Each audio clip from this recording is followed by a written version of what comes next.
Hey YouTube, I thought I'd do a quick video on the products that I use and the tank maintenance that I do in order to try and keep my aquariums as healthy and clean as possible for my fish. I start with water changes. I do three water changes a week. Do about 30 to 40% water changes 3 times a week. Now that seems excessive, but in this tank I've got some large fish and they like to produce a lot of waste.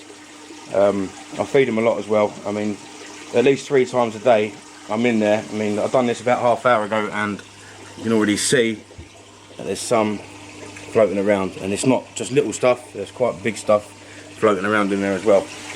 So I have to do that 3 to 4 times a day. Now this will obviously affect your water quality. If you want to keep big fish, then you need to keep on top of their waste, because it will very quickly ruin all your hard work. So 30 to 40% 3 times a week. I'll move on to the chemicals and products that I use. Aquarium salt. Now there's quite a big debate about this. A lot of people say use it, a lot of people say don't use it. I don't use it as often as you would if you used it all the time. I use this about 1 week of every month. The reason for that is I like to keep fish, scaleless fish, like my cats and that sort of thing, and you know, they don't always get on with this. Fish with no scales don't always get on with salt in the aquarium. So I use it just 1 week a month. It's more peace of mind than anything. The same with the water changes. When I do the water changes, they're large, a lot larger than probably what I need. My water is perfect. All of my tanks are cycled and everything. But it's a peace of mind. I know that I'm doing everything I can to prevent a problem before it happens. I've had a few times over the last few years where I've lost fish just because I haven't been ready or I haven't been prepared, and I now find that preventing the problem before it begins definitely is a good thing to do. Water conditioner, I use API Stress Coat.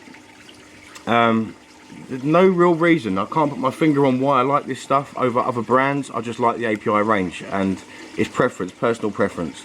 So I use that. I will do it when I do all the water. When I add water, I add that to it. The Stress Zyme is beneficial bacteria. As I said, my tanks are all cycled. I have no problems with my water parameters, but I like to play it safe. You know, if something happens inside one of my filters, if something goes wrong, then you know I'm constantly topping up with beneficial bacteria. Your filter will only hold X amount of bacteria. You can only be supported by the amount of fish and waste being produced in your tank. So if you have something go wrong, I don't know what could go wrong, but I like to add more beneficial bacteria every week. The Quick Start's a new product from API. It's meant to allow you to add fish to a tank straight away. Now I don't recommend that even with this stuff. My tanks were established, but I still add this. It's more beneficial bacteria. In my head I know that I'm doing everything that I can to prevent a problem before it starts. So if something does go wrong, you know, if something goes wrong with your tank and you haven't got the time to deal with it, or you can't find the right product to deal with it, and you're going to be in a bit of trouble. And that's happened to me a few times. Now I've been working away, just before I've gone away, you know, I've had ammonia spikes or other stuff going on in my tank, and you know, I haven't had the time to deal with it, and that's caused me sick fish, or worst case, lost fish. So yeah, that's basically the 3 main things that I use on a weekly basis chemical wise. I use the salt once a week, once a month, 1 week of every month. I dose it up with every water change. I've got some plant stuff here. I'm not a lover of planted tanks, I'm not a lover of any decoration in tanks, but when I buy baby fry fish, I like to give them somewhere to hide. So I'll buy some fish, and I can keep plants alive long enough for what I need them in just sand using these 2 products, API Leaf Zone and API CO2 Booster. So that's just for when I'm buying fresh fry or baby fish, or if a fish is stressed out. If I've got a fish that's really having a bad time of it, I might set up a small tank and put some plants in there and let him have a couple of weeks on his own and just chill out.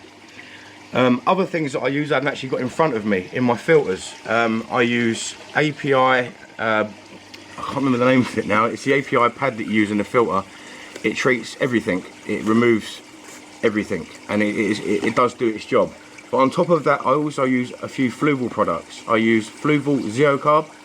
That's a active carbon mix with ammonia remover. I then use the Fluval ammonia remover, and I also use the Fluval phosphate remover. Now again, this is all probably costing me more money than what it should, and you know, overkill. My tank is cycled. I don't have problems with my tanks anymore, but if anything should happen, I know that I'm doing everything that I can, and you know, I can't do any more than what I'm doing. So when you're keeping a fish, it is very important that you,